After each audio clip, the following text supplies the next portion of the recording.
বন্ধুরা, মাংস আর হাড় দিয়ে তৈরি এই মানব দেহ নশ্বর, কিন্তু আত্মা নয়। মৃত্যুর পর শরীর পুড়ে ছাই হয়ে যায়, কিন্তু আত্মার নতুন যাত্রা শুরু হয়।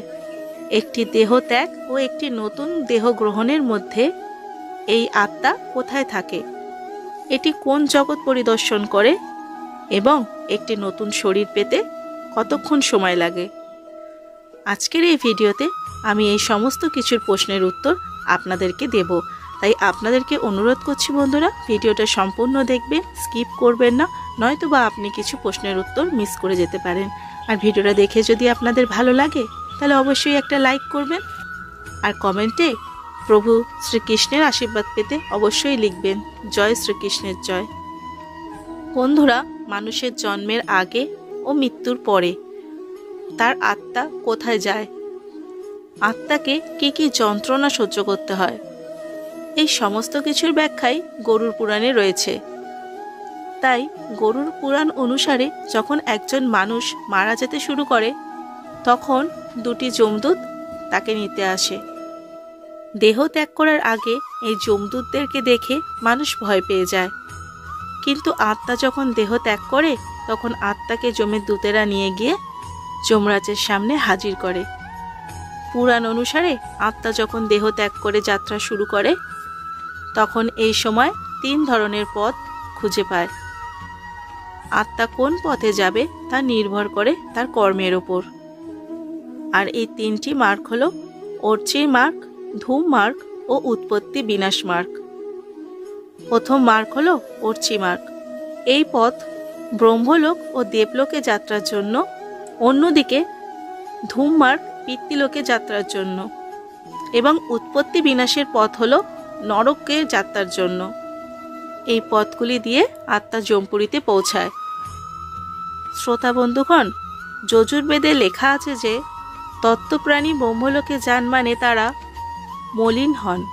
যারা তত্ত্বজ্ঞানী নন তাদের আত্মা এই 3টি পথের মধ্যে দিয়ে যে কোনো একটি পথে যমলোকে যান। যাই হোক, এই সমস্ত আত্মা কিছুকাল বিভিন্ন পথে বসবাস করার পরে মৃত্যুর দেশে ফিরে আসতে হয়। অধিকাংশ আত্মাই এখানে জন্ম নেয়, আবার এখানে মরে এখানেই জন্ম নিতে হয়। কিন্তু নতুন জন্ম নেবার আগে তাদেরকে আগের জন্মের করা পাপ পুণ্যের হিসাব যমরাজের কাছে দিতেই হয়। হিন্দু ধর্মে লেখা রয়েছে আত্মা 5 প্রকারের বিভিন্ন কোষে বসবাস করে। এই 5টি আবরণ হল অন্নময়, প্রাণময়, মনোময়, বিজ্ঞানময় এবং আনন্দময়। এই কোষগুলিতে অবস্থান করে আত্মা যখন দেহত্যাগ করে, তখন এটি প্রধানত 3 ধরনের নড়াচড়া করে। প্রথম গতি হল ঊর্ধ্বগামী গতি। এর অধীনে ব্যক্তি উপরোক্ত জগতে ভ্রমণ করে। এটি কেবলমাত্র একজনই করতে পারেন যিনি নিজেকে জাগ্রত রেখেছেন বা সর্বদাই নিজেকে ভগবানের সেবায় নিয়োজিত রেখেছেন। এই ধরনের ব্যক্তিরাই এই সকল প্রকার আনন্দ গ্রহণ করে পৃথিবীতে পুনরায় জন্মগ্রহণ করে। আর দ্বিতীয় গতি হল ধ্রুব গতি। এতে মৃত্যুর পর ব্যক্তি ঊর্ধ্ব জগতেও যায় না, নিম্ন জগতেও যায় না। তার মানে তাকে এখানেই জন্ম নিতে হবে, মৃত্যুভূমিতে। এখানে সৌভাগ্যের বিষয় হলো এই জন্ম এখানে শুধুমাত্র মানুষের জনিতেই হয়। তৃতীয় গতি হলো নিম্ন গতি। যে ব্যক্তি কোনো প্রকার পাপ বা নেশা করে নিজের চেতনার গতিকে নিচে নামিয়েছে, অর্থাৎ তার উচিত নিম্ন অঞ্চলে ভ্রমণ করা। কথিত আত্মারা মৃত্যুর দেশে একটি হামাগুড়ি দেওয়া একটি মাকড়সা বা গভীর জলে বসবাসকারী প্রাণীর আকারে একটি নতুন জীবন পায়। যে আত্মা স্বর্গেতে পৌঁছায় তারা দেবতাদের মতো দেহ লাভ করে এবং তারা তাদের কর্মের ফল ভোগ করে। নরকে বসবাসকারী আত্মারাও একটি ঐশ্বরিক দেহ লাভ করে, যার মৃত্যু হয় না। কিন্তু এই নতুন দেহ থেকে নরকে গিয়ে তাদেরকে নানা রকম যন্ত্রণা ভোগ করতে হয়।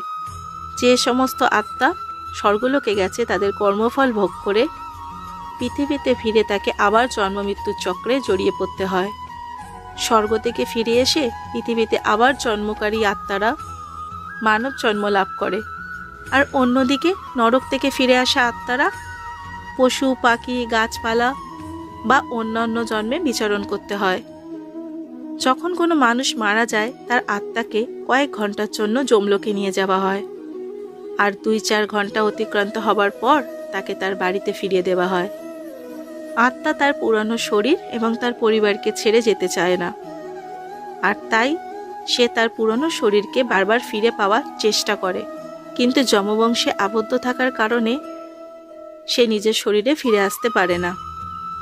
মৃত ব্যক্তির উদ্দেশ্যে 100 দিনের জন্য যে পিণ্ডদান করা হয়, সেই আত্মা একটি নতুন দেহ লাভ করে এবং সেই পিণ্ড গ্রহণ করে মৃত আত্মা যমলোকের পথে চলে যায়।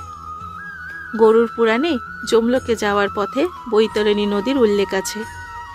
বৈতরণী নদী বহু যোজন দীর্ঘ, মলমূত্র ও রক্তে পরিপূর্ণ, তাই এই নদী পার হতে খুব কষ্ট হয়।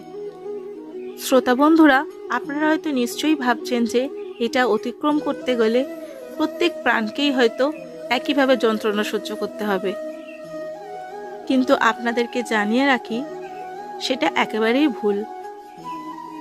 সেটা কখনোই হয় না। প্রত্যেক আত্মাকে কখনোই একই যন্ত্রণা সহ্য করতে হয় না। প্রত্যেক আত্মাকে কখনোই একই কষ্ট পেতে হয় না। এখানে সেই সকল আত্মার কথা বলা হয়েছে যারা সৎকর্ম করে, তাদেরকে এই নদী পেরিয়ে যমলোকে যেতে হয় না। তাদের জন্য একটি দিব্য বিমান আসে, তারা সেইটাতে বসে বিষ্ণুলোকে অর্থাৎ বৈকুণ্ঠ ধামে যায়। এটা বিশ্বাস করা হয় যে যাদেরকে বিষ্ণুলোকে বাস করার অনুমতি দেওয়া হয়েছে তাদের পুনর্জন্মের আর প্রয়োজন নেই, অর্থাৎ তারা মোক্ষ লাভ করে। বন্ধুরা, গোদানকে সবথেকে বড় বরদানের শ্রেণীতে রাখা হয়েছে। তাই গরুড় পুরাণে ভগবান বিষ্ণুও বলেছেন, কেউ যদি জীবনে গোদান করে থাকেন এবং শাস্ত্র অনুসারে জীবনযাপন করেন, তবে তার আত্মাকে যমলোকে পাঠানো হবে। কথিমধ্যে পাওয়া বৈতরণী নদী থেকে তাকে ভোগান্তি পোহাতে হয় না। সেই নদী পার করার জন্য একটি নৌকার ব্যবস্থা করা হয়। উল্টো দিকে যে সমস্ত পাপী আত্মারা যারা গোদানও করেনি, তারা এই নদীতে ডুবতে থাকে এবং যমদূতেরা ধাক্কা দিয়ে ফেলে দেয় এই নদীতে। অনেক কষ্ট সহ্য করতে হয় তাদেরকে। হিন্দু শাস্ত্র অনুসারে মৃত্যুর এই দেশে সব মিলিয়ে 84 লাখ প্রজাতির কথা বলা হয়েছে। একটি নতুন প্রজাতিতে একটি নতুন শরীর পেতে আত্মার প্রায় 4 থেকে 7 দিন সময় লাগে। নিয়মকানুন অনুযায়ী যদি আত্মাকে দাহ করা না হয়, তাহলে আত্মা দীর্ঘকাল বিচরণ করে, আর এই কারণেই অকাল মৃত্যুতে আত্মা দ্রুত শান্তি পায় না।